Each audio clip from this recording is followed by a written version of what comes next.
الحمد لله وحده والصلاة والسلام على من لا نبي بعده أما بعد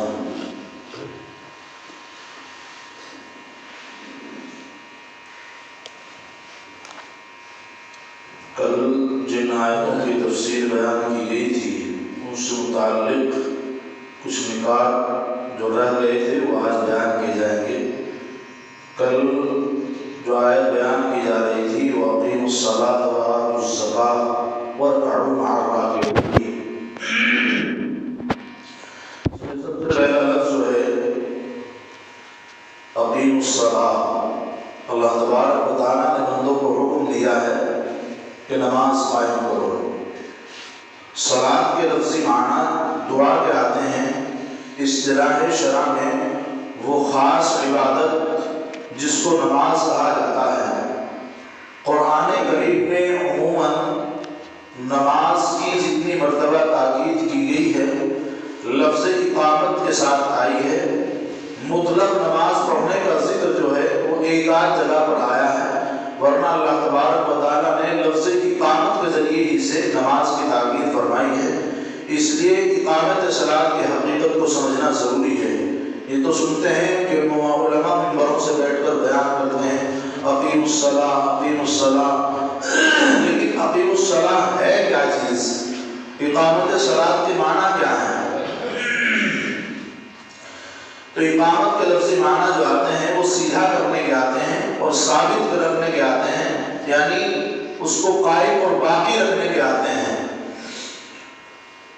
اور یہ بات ظاہر ہے کہ کوئی دیوار یا درخت اگر بالکل سیدھا کھڑا ہو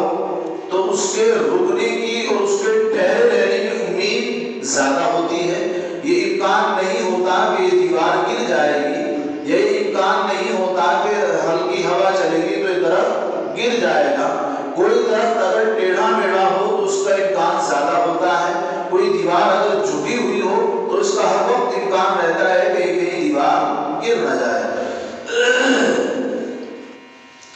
تو اقامت کے معنی ہوئے قائم اور قائم رکھنے کے، یعنی سیدھا رکھنے کے اور قائم رکھنے کے معنی ہوئے کس کے؟ اقامت کے۔ اور صلاۃ کہتے ہیں کس کو؟ خاص عبادت کو، یعنی نماز کو۔ قرآن و سنت کی اصطلاح میں اقامت صلاۃ کے معنی نماز کو اس کے اوقات کی پابندی کے ساتھ ادا کرنا ہے۔ قرآن و سنت میں اقامت صلاۃ کے معنی اور قرآن و سنت کی اصطلاح میں اقامت صلاۃ کے معنی نماز کو اس کے اوقات کی پابندی کے ساتھ اس کے پورے آداب شرائط کی رعایت کرتے ہوئے، اس کے پورے آداب اور اس کی شرائط کی رعایت کرتے ہوئے، یعنی ان کو بجا لاتے ہوئے، ان آداب کو، ان شرائط کو انجام دیتے ہوئے اس عبادت کو ادا کرنا یہ نماز کہلاتا ہے۔ مطلق نماز پڑھنے کا نام اقامت صلاۃ نہیں ہے، اس لیے کہ جتنے بھی نماز سے متعلق فضائل اور جتنی بھی احادیث اور جتنے بھی اوصاف نماز کے بیان کیے گئے ہیں احادیث کے اندر، قرآن کے اندر جتنی فضیلتیں آئی ہیں وہ سب کی سب اقامت صلاۃ سے متعلق ہے۔ جیسا کہ اللہ تبارک و تعالیٰ نے قرآن کریم کے اندر ارشاد فرمایا ہے ان الصلاۃ تنہی عن الفحشاء والمنکر والبغی، یہ بات آپ نے آج سنی ہوگی، اس کا ترجمہ یہی کیا جاتا ہے کہ بے شک نماز جو ہے وہ ہر برائی اور بے حیائی کے کام سے روک دیتی ہے۔ لیکن سوال یہ ہوتا ہے کہ بہت سارے نماز پڑھنے والے حضرات 5 وقت کی نمازیں پڑھتے ہیں اور بھی نمازیں پڑھتے ہیں، لیکن ان کے اندر سے بے حیائی ختم نہیں ہوتی ہے، وہ برائی کے اوپر برابر لگے ہوئے ہیں۔ کیا وجہ ہے؟ بھائی دیکھنے میں تو ہم لگ رہا ہے کہ وہ 5 وقت کی نمازیں پڑھ رہا ہے، اور اللہ نے قرآن کریم کے اندر یہ بات کہی ہے کہ نماز پڑھنے والا جو ہوگا، یہ نماز ایسی چیز ہے کہ نماز پڑھنے والے کو بے حیائی سے اور برے کاموں سے روک دیتی ہے۔ لیکن فلاں آدمی تو برائی سے روکتا نہیں ہے، وہ تو برائی کرتا رہتا ہے، کھیت میں لوگوں کے ڈورے کاٹتا رہتا ہے، لوگوں کا حق دباتا رہتا ہے اور لوگوں کو پریشان کرتا ہے، نہ جانے کیسی کیسی برائیاں وہ پھیلاتا ہے۔ تو نماز برائی سے روکنے والی کہاں ہوئی؟ نہیں، نماز برائی سے روکنے والی ہے، اس لیے کہ جب اللہ نے کہہ دیا ہے تو اللہ کے قرآن کے خلاف یہ بات نہیں ہو سکتی ہے۔ ہمارے لیے اندر کوئی کمی اور کھوٹ ضرور ہوگا، اور وہ کمی اور کھوٹ علماء نے بیان کیا ہے کہ لوگ نماز تو پڑھتے ہیں لیکن نماز کو قائم نہیں کرتے ہیں۔ کیوں؟ آتے ہیں فٹافٹ وضو کیا، کوئی اس کی آداب و رعایت نہیں، کس طرح سے وضو، کیا وضو کے آداب ہے، کیا وضو کی سنتیں ہیں، کیا واجبات ہیں، سب چھوڑا، ایسے ہی فٹافٹ وضو کیا، نماز اوپر نیچے ہوئے جیسا کہ ورزش کرنے کے لیے یہاں آئے ہوں، اوپر نیچے بیٹھک کیا اور چلے گئے، یہ نماز نہیں ہے۔ نماز کا فریضہ آپ نے اپنے ذمے سے ادا تو کر دیا ہے، آپ کا فریضہ ادا ہو گیا،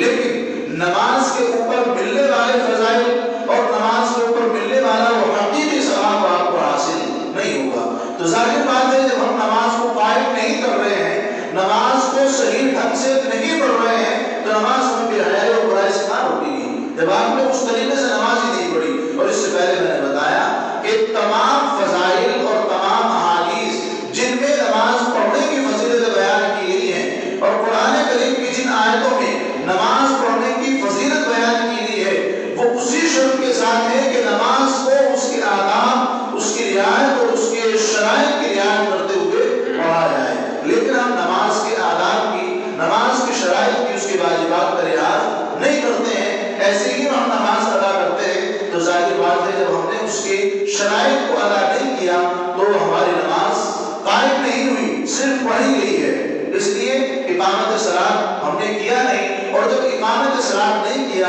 تو ان الصلاۃ تنہی عن الفحشاء والمنکر والبغی والی جو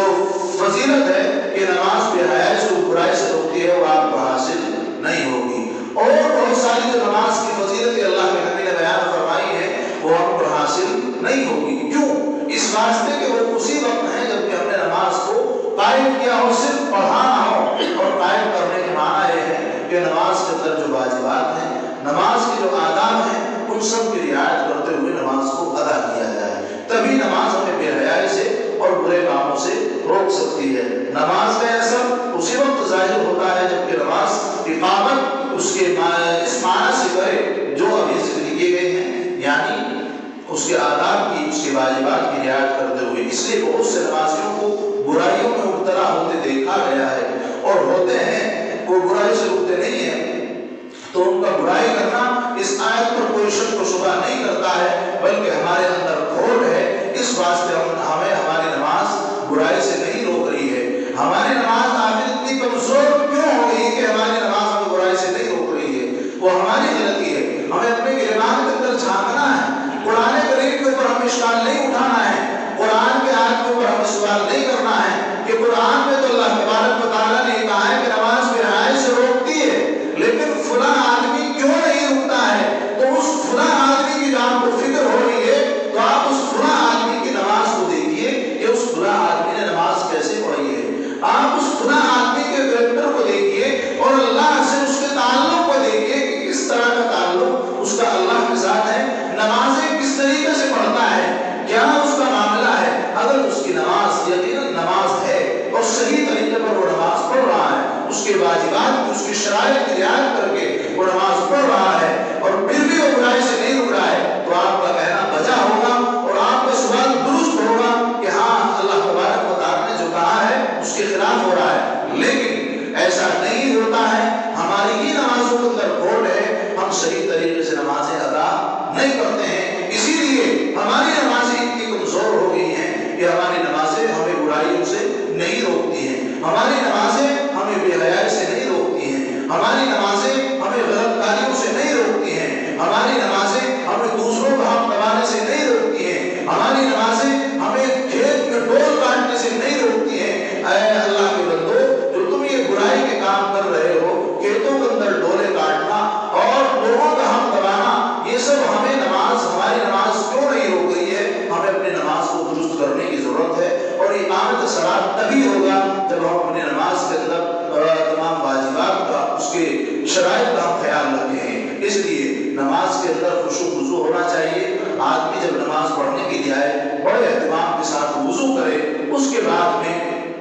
وضو کے بعد جو نماز کے آداب ہیں، نماز کی جو رعایتیں ہیں، ان کی جو واجبات ہیں، ان سب کو صحیح طریقے سے ادا کرتے ہوئے ہم نماز پڑھیں، بڑے اطمینان کے ساتھ نماز پڑھیں۔ 1 منٹ فالتو لگ جائے گی تو کیا ہوا؟ کون سا ہمارے لیے سروس چھوٹ جائے گی؟ 1 منٹ فالتو لگ جائے کوئی دقت نہیں ہے، لیکن یہ ہے کہ ہمیں سکون کے ساتھ، خشوع و خضوع کے ساتھ، دل لگا کر کے، اللہ سے دل لگا کر کے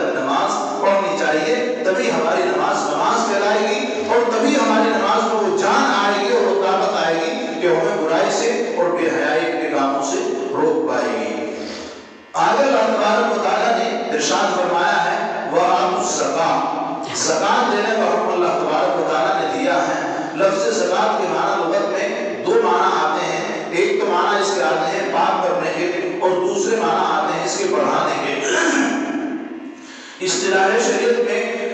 مال کے اس حصے کو زکات کہا جاتا ہے کہ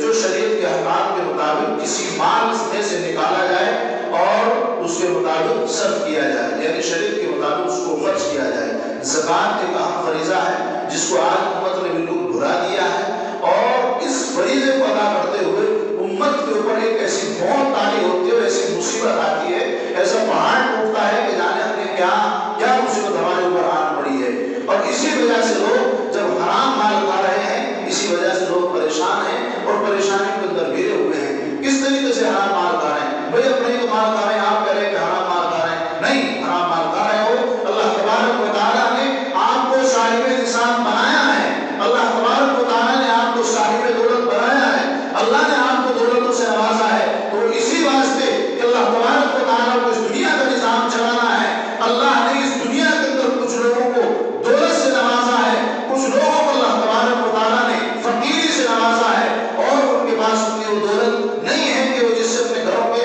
خرچ بھی چلا سکے۔ اللہ نے تمہیں دولت اسی واسطے دی ہے کہ تم یہ دولت لوگوں کو اوپر خرچ کرو، اللہ کی راہ میں خرچ کرو۔ جو غریب اور غربا ہیں ان کا حق تمہارے مال کے اندر اللہ تبارک و تعالیٰ نے حق کر دیا ہے۔ جو انسان 1,00,000 روپے کا مالک بن جاتا ہے، جو اس سے زیادہ کا مالک بن جاتا ہے اور اس مال کے اوپر اس کو 1 سال گزر جاتا ہے، اللہ تبارک و تعالیٰ نے کہا ہے کہ اب تمہارے مال ناپاک ہو گیا ہے، اس مال کو پاک کرو، اس مال کی گندگی کو نکالو۔ اسی لیے اللہ تبارک و تعالیٰ نے اور علماء نے دستور بنائے ہیں، اللہ کے نبی نے ہمیں تعلیم دی ہے کہ جس آدمی کے پاس 1,00,000 روپے ہو اور اس کے اوپر ہولے ہو جائے، یعنی سال گزر جائے اور اس کے پاس 1,00,000 روپے برابر ہیں۔ زکات کا مسئلہ انشاءاللہ کسی دن تفصیل سے سمجھاؤں گا۔ اب سرسری یہ بتانا ہے کہ اگر کسی کے پاس 1,00,000 روپے ہو جائیں، سال گزر جائے، تو 1,00,000 روپے کے اوپر 2,500 روپے ہمیں زکات کے دینے پڑیں گے۔ اور اسی واسطے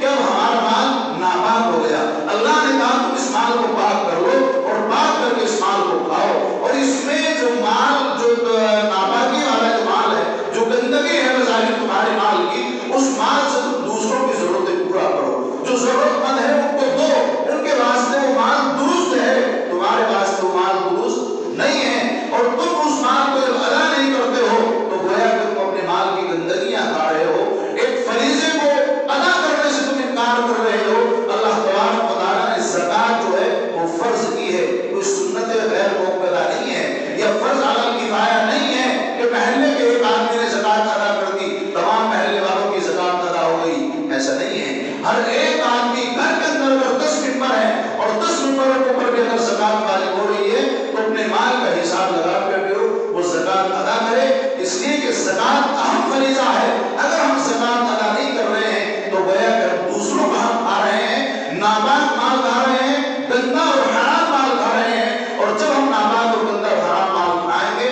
تو کیا ہوگا؟ اس سے ہمارے دل کے اندر روحانیت نہیں آئے گی، اس سے ہمارے دل کے اندر دین کی باتیں اور اچھائی کی باتیں نہیں آئیں گی۔ پھر تو وہی معاملہ ہوگا کہ اللہ تبارک و تعالیٰ نے جیسا کہ منافقین کو کہا تھا اور کفار کو کہا تھا طبع اللہ علی قلوبہم وعلی سمعہم وعلی ابصارہم غشاوہ، کہ حرام مال کھانے کی وجہ سے، اللہ کے بتائے ہوئے احکامات کو ادا نہ کرنے کی وجہ سے، دینی فرائض کو ادا نہ کرنے کی وجہ سے اور اللہ کا انکار کرنے کی وجہ سے طبع اللہ علی قلوبہم، اللہ نے ان کے دلوں پر مہر لگا دی تھی، ان کے کانوں پر مہر لگا دی تھی، ان کے دل کو اور ان کی آنکھوں کو پر اللہ تبارک و تعالیٰ نے پردہ ڈال دیا تھا، اس لیے کہ انسان اچھائی کی باتیں دل سے سوچ سکتا ہے، کان سے سن سکتا ہے، آنکھوں سے دیکھ سکتا ہے۔ اللہ نے تمام وہ راستے بند کر دیے کہ اس کے پاس کوئی اچھائی نہ پہنچے، اللہ نے وہ تمام راستے بند کر دیے کہ کسی اچھائی کو سوچ نہ سکے، کسی اچھائی کو دیکھ نہ سکے، سن نہ سکے، وہ اسی واسطے کہ انہوں نے اللہ تبارک و تعالیٰ کے احکامات کو ادا نہیں کیا، انہوں نے اللہ کو انکار کیا، انہوں نے اللہ تبارک و تعالیٰ کو نہیں مانا، اور اس اللہ کو نہ ماننے کے ساتھ ساتھ انہوں نے دین و شریعت کو تو مانا ہی نہیں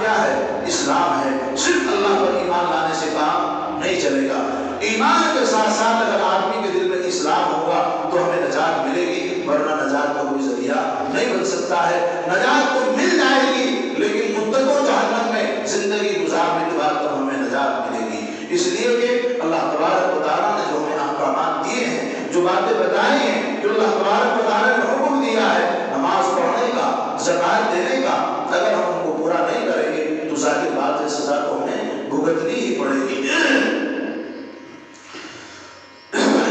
اس لیے ہمیں چاہیے کہ ہم زکوٰۃ جیسے اہم فریضے کو ادا کریں۔ جب موقع ہو آپ دیکھیں کہ آپ کس دن مالدار ہو رہے ہیں،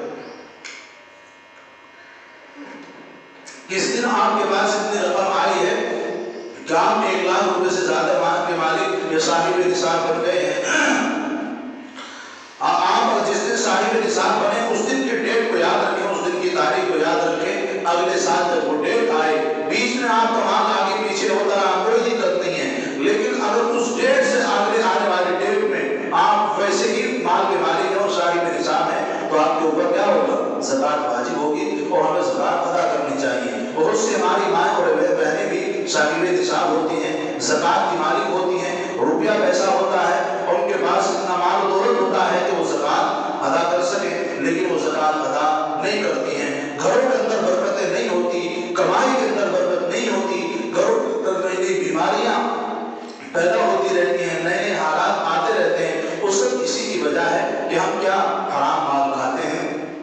دوسروں کا حق کھاتے ہیں۔ یہ زکوٰۃ جو ہے ہمارے اوپر اللہ تبارک و تعالیٰ نے غریب و غربا کا حق رکھا ہے، ان غریبوں کا کام چلتا ہے آپ کی زکوٰۃوں سے۔ وہ غریب و غربا منتظر رہتے ہیں آپ کی زکوٰۃوں کے کہ سال جب پورا ہوگا تو صاحب دولت و ثروت جن کو اللہ تبارک و تعالیٰ نے مال و دولت سے نوازا ہے وہ ہماری مدد کریں گے، وہ ہماری ہیلپ کریں گے، انہیں آپ سے امیدیں وابستہ ہوتی ہیں۔ اسی لیے اللہ تبارک و تعالیٰ نے آپ کو مالدار بنایا ہے۔ آپ مالدار بن کر کے مال کے نشے میں چور نہ ہو جائیے، تکبر میں نہ آ جائیے، اس لیے کہ تکبر انسان کو ایسے ہی کھا جاتا ہے جیسا کہ لوہا زنگ کو کھا جاتا ہے، اور جو انسان تکبر کرتا ہے اللہ تبارک و تعالیٰ اس شخص کو ذلیل کر دیتا ہے۔ اللہ نے مال و دولت دیا ہے تو اس کا شکر ادا کرے، اور اس کا شکر ادا کر کے جیسا کہ اللہ تبارک و تعالیٰ نے اس مال کو استعمال کرنے کا حکم دیا ہے کہ اس مال میں سے زکوٰۃ نکالی جائے، غریبوں کو ادا کی جائے، ان کے حق کو ادا کیا جائے، وہ ان کا حق ہے۔ ہمارے پاس ہمارا حق رہ جاتا ہے، 1 لاکھ میں سے 2500 روپے اگر ہم نے کسی غریب کو دے بھی دیے تو کون سی بڑی بات ہے بھائی، 57,500 تو ہمارے ہی پاس باقی رہ جاتے ہیں۔ تو اس لیے ہمیں چاہیے کہ یہ زکوٰۃ جیسے اہم فریضے کو جس کے اللہ تبارک و تعالیٰ نے 12 قرآن کریم کے اندر تاکید فرمائی ہے، اقیم الصلاۃ جہاں فرمایا، عموماً اکثر بیشتر جگہ پر اللہ تبارک و تعالیٰ نے وہاں زکوٰۃ کا بھی ذکر کیا ہے۔ اقیم الصلاۃ وآتوا الزکاۃ، اقامت صلاۃ اور اقامت زکوٰۃ کا اللہ تبارک و تعالیٰ نے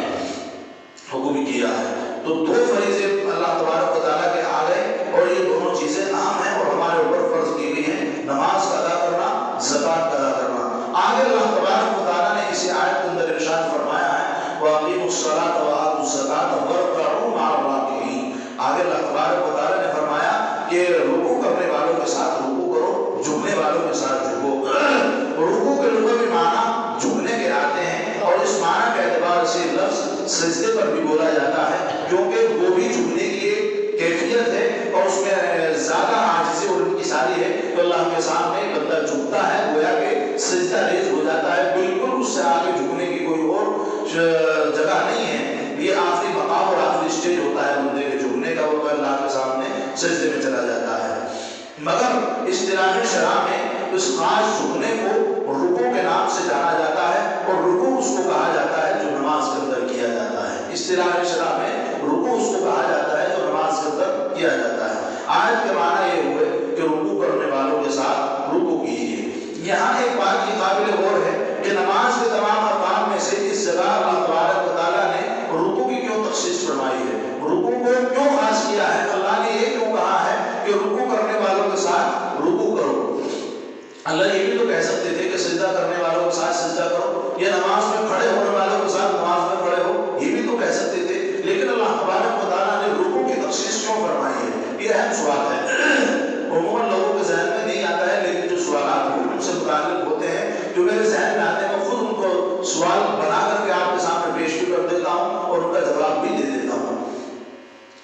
سوال یہاں یہ پیدا ہوتا ہے کہ اللہ تبارک و تعالیٰ نے رکوع کی تخصیص کیوں فرمائی ہے؟ اللہ نے رکوع کو کیوں خاص کیا ہے کہ بھائی رکوع کرنے والوں کے ساتھ رکوع کرو؟ تو اس کی وجہ یہ ہے جیسا کہ عموماً یہ ہوتا ہے، اور اللہ تبارک و تعالیٰ نے صرف رکوع کو کیوں کہا ہے؟ اس کا جواب یہ ہے کہ نماز، یہاں نماز کا ایک جز بول کر کے اللہ تبارک و تعالیٰ نے کل کو مراد دیا ہے۔ مقصد یہاں پر رکوع کرنے سے کیا ہے؟ نماز پڑھنا ہے۔ جیسا کہ کسی آدمی کا پیر کٹ جائے تو ہمارے یہاں پیر کس کو بولا جاتا ہے؟ پیر بولا جاتا ہے جو یہاں تک ہوتا ہے ٹخنے تک۔ تو آدمی عموماً کیا کہتا ہے کہ بھائی فلاں آدمی کا پیر کٹ گیا، حالانکہ اس کی پوری ٹانگ کٹ گئی ہے۔ یہاں سے اگر ٹانگ بھی کٹ جائے تو ہم کیا کہتے ہیں؟ بھائی اس کا پیر کٹ گیا بھائی، حالانکہ کٹا کیا ہے؟ اس کی ٹانگ کٹی ہے۔ تو ہم نے جز بول کر کے کل کو مراد دیا ہے۔ بولا تو ہم نے پیر ہے، یعنی اس ٹانگ کا ایک حصہ کو بولا ہے کہ بھائی اس کا پیر کٹ گیا ہے، لیکن ہماری مراد کیا ہے؟ اس کی ٹانگ کٹ گئی ہے۔ ایسے اللہ تبارک و تعالیٰ نے کہا ہے کہ رکوع کرو، رکوع کرنے والوں کے ساتھ میں، یعنی نماز ادا کرو نماز ادا کرنے والوں کے ساتھ میں۔ لیکن پھر سوال باقی رہ گیا کہ بھائی رکوع کی ہی تخصیص کیوں فرمائی ہے؟ وہ تو ٹھیک ہے کہ ہاں رکوع سے اللہ تبارک و تعالیٰ نے نماز کو مراد لیا ہے، لیکن رکوع ہی کو کیوں کہا ہے؟ تو اس کا جواب یہ ہے، اس کی حکمت یہ ہے کہ یہود کی جو نماز تھی، یہود کی نماز میں رکوع نہیں تھا۔ یہودیوں کی جو نماز تھی ان کی نماز میں رکوع نہیں تھا۔ یہ اسلامی نماز کی خصوصیات ہے، امت محمدیہ کی نماز کی خصوصیت ہے کہ اس کے اندر اللہ تبارک و تعالیٰ نے رکوع کو رکھا ہے، اور اس کی اہمیت اور اس کی خصوصیت کو اللہ تبارک و تعالیٰ نے بیان کیا ہے کہ تم رکوع کرنے والوں کے ساتھ رکوع کرو۔ مطلب یہ ہے کہ امت محمدیہ والی نماز ادا کرو، یہودیوں والی نماز ادا نہ کرو۔ امت محمدیہ والی جو نماز ہے جس کے اندر رکوع بھی ہے، سجدہ بھی ہے، سب کچھ ہے، تو جو رکوع والی نماز ہے آپ اس نماز کو ادا کرو، صرف سجدے والی نماز کو ادا نہ کرو۔ اگر اللہ تبارک و تعالیٰ یہاں یہ کہہ دیتے کہ سجدہ کرنے والوں کے ساتھ سجدہ کرو تو یہ شک ہو سکتا تھا کہ اللہ تبارک و تعالیٰ یہودیوں والی نماز کو بیان کرنا چاہ رہے ہیں کہ یہودیوں کے ساتھ نماز پڑھو، لیکن نہیں، اللہ تبارک و تعالیٰ نے فرق کیا ہے، امتیاز کیا ہے۔ امت محمدیہ کی خصوصیت اس کے اندر رکھی ہے، اور امت محمدیہ کی نماز کی خصوصیت اس کے اندر رکھی گئی ہے کہ اس امت کی نماز میں جو ہے رکوع بھی ہے۔ اس لیے اللہ تبارک و تعالیٰ نے یہودیوں کو حکم دیا تھا اور بنی اسرائیل کو یہ حکم دیا تھا کہ تم رکوع کرنے والوں کے ساتھ رکوع کرو، یعنی پہلے اسلام لاؤ، امت محمدیہ میں شامل ہو، اس کے بعد امت محمدیہ والی نماز ادا کرو۔ ایک بات تو اس سے پتہ چلتی ہے۔ دوسری بات وَارْكَعُوا مَعَ الرَّاكِعِينَ سے یہ بھی پتہ چلتی ہے کہ جب اللہ تبارک و تعالیٰ نے یہ کہا ہے کہ رکوع کرنے والوں کے ساتھ رکوع کرو، اس سے پتہ چلا کہ اللہ تبارک و تعالیٰ یہ کہنا چاہ رہے ہیں کہ تم جماعت کے ساتھ نماز ادا کرو۔ پتہ چلا کہ اللہ تعالیٰ یہ کہنا چاہ رہے ہیں کہ تم جماعت کے ساتھ نماز ادا کرو، اس لیے کہ جب اللہ نے کہا ہے کہ رکوع کرنے والوں کے ساتھ رکوع کرو تو بہت سارے لوگوں کے ساتھ رکوع کرنا پڑے گا نا، اور بہت سارے لوگ کہاں ہوتے ہیں؟ نماز پڑھنے والے ہوتے ہیں، جماعت کے ساتھ نماز پڑھنے والے ہوتے ہیں، تو اسی لیے اللہ تبارک و تعالیٰ نے کہا ہے کہ تم جماعت کے ساتھ نماز پڑھو۔ اللہ تبارک و تعالیٰ ہمیں اس طرح سے یہ معلوم ہو گیا تھا کہ اس جگہ اللہ تبارک و تعالیٰ نے مع الراکعین کے لفظ کو مع الراکعین کے لفظ سے نماز کو جماعت کے ساتھ ادا کرنے کا حکم دیا گیا ہے، اور یہ حکم کس درجے کا ہے؟ یہ اس میں علماء فقہاء کا اختلاف ہے کہ کوئی کہتا ہے کہ جماعت کے ساتھ نماز پڑھنا واجب ہے، کوئی کہتا ہے جو جماعت کے ساتھ نماز نہ پڑھے اس کی نماز ہی نہیں ہے، کوئی کہتا ہے کہ جماعت کے ساتھ نماز نہ پڑھنا ناجائز اور حرام ہے۔ بہت سارے اقوال اس سے متعلق ہیں، لیکن اس پوری تفصیل کا خلاصہ کئی ایک صفحوں کے اندر یہ تفصیل لکھی گئی ہے، اس کا خلاصہ یہی ہے، اس کا نچوڑ یہی ہے کہ آدمی مسجد کے اندر نماز پڑھے، جہاں تک عام آدمی کے بولنے کی اذان کی آواز پہنچ سکتی ہے وہاں تک کے پڑوسیوں کے لیے یہ درست نہیں ہے کہ بغیر کسی شرعی عذر شرعی کے، یعنی کوئی شرعی عذر اس کے پاس نہیں ہے، کوئی ایسی مجبوری لاحق نہیں ہے کہ وہ بالکل چل نہ سکتا ہو، مسجد تک نہ آ سکتا ہو، اگر ایسی حالت اس کی نہیں ہے تو اس آدمی کو درست نہیں ہے اس آدمی کے لیے کہ وہ گھر کے اندر رہ کر نماز پڑھے۔ جب اذان ہو تو اذان ہوتے ہی وہ آدمی کہاں آئے؟ مسجد کے اندر جماعت کے ساتھ نماز پڑھنے کے لیے آئے، بغیر کسی عذر شرعی کے گھر کے اندر نماز پڑھنا درست نہیں ہے، تو یہ غلط طریقہ ہے۔ اللہ کے نبی صلی اللہ اللہ علیہ وسلم کے واقعہ لکھا ہے، مسلم شریف کی ایک روایت ہے، حضرت ابو ہریرہ رضی اللہ تعالیٰ عنہ اس واقعے کے راوی ہیں اور اس حدیث کے راوی ہیں کہ ایک نابینا صحابی آپ علیہ السلام کے پاس آتے ہیں، آپ کے پاس آ کر کے وہ شکایت کرتے ہیں اور کہتے ہیں کہ اے اللہ کے نبی، میں نابینا ہوں اور میرے پاس کوئی ایسا سہارا نہیں ہے کہ جس کا سہارا لے کر کے میں مسجد تک آ سکوں، نماز پڑھنے آ سکوں، تو آپ مجھے اجازت دے دیں کہ جب اذان ہو جائے تو میں گھر پہ نماز ادا کر لیا کروں۔ تو اللہ کے نبی صلی اللہ علیہ وسلم نے عرض کیا اور ان سے پوچھا کہ کیا تمہیں اذان کی آواز آتی ہے، تمہارے گھر تک اذان کی آواز پہنچتی ہے؟ انہوں نے عرض کیا کہ جی ہاں، اذان کی آواز میں سنتا ہوں۔ تو آپ علیہ السلام نے فرمایا پھر تو آپ کو مسجد میں آنا چاہیے، جب آپ کے گھر تک مسجد کی اذان کی آواز آتی ہے تو آپ کو مسجد میں آنا چاہیے۔ اور بعض روایات میں یہ بھی ہے کہ آپ علیہ السلام نے فرمایا کہ پھر میں آپ کے لیے کوئی گنجائش نہیں پاتا ہوں، جب گھر تک اذان کی آواز آتی ہے تو آپ کے لیے کوئی گنجائش نہیں ہے کہ آپ گھر کے اندر نماز پڑھیں۔ اسی واسطے حضرت عبداللہ ابن عباس رضی اللہ تعالیٰ نے رسول اللہ صلی اللہ علیہ وسلم وہ کہتے ہیں کہ آپ علیہ السلام نے فرمایا من سمع النداء فلم یجب فلا صلاۃ له الا بعذر، کہ جس شخص کو کوئی اذان کی آواز سنتی ہو اور اس کو کوئی عذر شرعی نہ ہو تو اس کا گھر کے اندر نماز پڑھنا درست نہیں ہے، اس کو گھر کے اندر نماز پڑھنے کی گنجائش نہیں ہے۔ اس لیے یہاں جو 3-4 صفوں کے اندر مسئلہ بیان کیا گیا ہے وہ یہی ہے کہ جب اذان ہو تو اذان کی آواز اگر ہمارے گھروں تک پہنچ رہی ہے تو ہمیں چاہیے کہ ہم مسجد میں آ کر کے نماز ادا کریں، چاہے ہم بیٹھ کر ہی نماز ادا کریں، لیکن کوشش یہ کریں کہ ہم جماعت کے ساتھ آ کر کے نماز ادا کریں، جب تک کہ کوئی عذر شرعی آپ کے ساتھ لاحق نہ ہو جائے کہ بھئی آپ اگر آئیں گے تو آپ کو جان کا خطرہ ہے کسی دشمن سے، لیکن اب ایسا کوئی معاملہ ہے نہیں، الا ماشاءاللہ کسی کے ساتھ کوئی واقعہ پیش آتا ہے کہ کوئی گھات لگائے بیٹھا ہے کہ وہ نماز پڑھنے کے لیے آئے گا تو اس کو گولی ماروں گا، تو ایسا بہت مشکل ہوتا ہے، بہت کم ہوتا ہے، تو ایسا کوئی اب عذر باقی نہیں رہا ہے۔ ہاں البتہ اگر پھر بھی کسی آدمی کے دونوں پیر ٹوٹ گئے ہیں جو بالکل اس حال میں ہے کہ کوئی چل ہی نہیں سکتا ہے، یہ نابینا ہے لیکن چل تو سکتا ہے، کسی کا سہارا لے کر کے آ جائے، کسی کو پکڑ کر کے آ جائے، اس لیے کہ نابینا ہی کا واقعہ بیان کیا گیا ہے کہ نابینا صحابی کو اللہ کے نبی نے اجازت نہیں دی تھی کہ وہ گھر کے اندر نماز پڑھے۔ اب تو ہوتا یہ ہے کہ اگر سر میں تھوڑا سا درد ہو گیا بس وہی گھر نماز ادا کر لیں، مسجد میں جانے کی ہمت نہیں ہو رہی، بھائی بستر میں سے کہا کہ چلو جماعت ہو جانا تو کوئی بات نہیں، تھوڑی دیر کے بعد اپنی نماز ادا کر لیں، غلط طریقہ ہے۔ بعض صحابہ اور بعض فقہا کے نزدیک آپ کی نماز نہیں ہوتی ہے، بعض فقہا اور بعض صحابہ کے نزدیک جن کا قول یہ ہے وہ یہ کہتے ہیں کہ یہ کرنا جائز نہیں ہے، بالکل حرام ہے، اس لیے ان کی بھی کوئی نہ کوئی بات ہے، لیکن مسئلہ دراصل یہ ہے کہ جب تک کہ کوئی عذر شرعی ہمیں پیش نہ آئے، جب تک کہ ہم گھر میں نماز ادا نہ کریں، پھر آپ کہو کہ بھائی اللہ کے نبی نے تو یہ کہا تھا کہ میرا جی چاہتا ہوں گھروں کو آگ لگا دوں جن کے اندر اللہ کا ذکر نہ کیا جائے، اللہ کو یاد نہ کیا جائے، تو اللہ کے نبی صلی اللہ علیہ وسلم نے وہ یوں کہا تھا کہ آپ فرض نمازیں تو گھر کے اندر ادا، وہ مسجد کے اندر ادا کرو اور نوافل گھروں کے اندر پڑھا کرو۔ اس آگ لگانے میں اور اللہ کے ذکر نہ کرنے میں اللہ کے نبی کہنا چاہ رہے تھے کہ گھروں کے اندر نوافل کا اہتمام کیا کرو، تہجد پڑھا کرو اور نماز کے بعد کی سنتیں، نماز سے پہلے کی سنتیں ادا کیا کرو۔ اس لیے اللہ کے نبی صلی اللہ علیہ وسلم نے کہا تھا کہ ان گھروں کو میرا جی چاہتا ہوں گھروں کو آگ لگا دو جن میں اللہ کا ذکر نہیں کیا جاتا، نماز نہیں پڑھی جاتی، تو وہاں نماز پڑھنے سے مراد ہے نوافل، فرض نماز نہیں ہے۔ اس لیے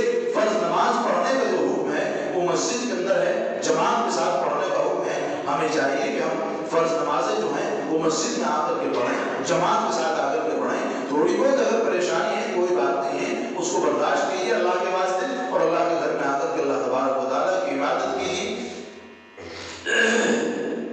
تو آج کی مجلس کا سبق اور آج کی مجلس کا خلاصہ یہ 2-3 باتیں ہیں۔ ایک تو یہ کہ اللہ تبارک و تعالیٰ نے ہمارے اوپر نماز کو فرض کیا ہے، ہمیں نماز ادا کرنی چاہیے، جو اس کے شرائط ہیں، جو اس کی واجبات ہیں، جو اس کی رعایتیں ہیں، جو طریقہ ہے خشوع و خضوع کے ساتھ ہماری مائیں اور بہنیں بھی، ہمارے مرد حضرات بھی، سبھی اللہ تبارک و تعالیٰ سے لو لگا کر کے اللہ تبارک و تعالیٰ کو یاد کریں اور اللہ تبارک و تعالیٰ کی عبادت کریں۔ دوسرا جو سبق آج کی مجلس کا ہے وہ یہ ہے کہ اللہ تبارک و تعالیٰ نے زکوٰۃ ادا کرنے کا حکم دیا ہے، جو اہم فریضہ ہے۔ یقیناً اگر ہم زکوٰۃ ادا نہیں کرتے ہیں تو پریشانیوں کا سامنا کرنا پڑتا ہے، نہ جانے کیسی کیسی بیماریاں، کیسے کیسے حالات اور بے برکتیاں ہمارے گھروں کے اندر ہوتی ہیں۔ اس لیے کہ اگر ہم زکوٰۃ کا مال ادا نہیں کریں گے تو ہمارے گھروں کے اندر برکتیں نہیں بلکہ نحوستیں آتی ہیں، جس جس کی وجہ سے گھروں کے اندر نااتفاقیاں، بے برکتیاں اور حالات کا سامنا کرنا پڑتا ہے۔ تو اس میں ہماری ماں اور بہنیں بھی داخل ہیں، ان کے پاس اتنا زیورات زائد ہے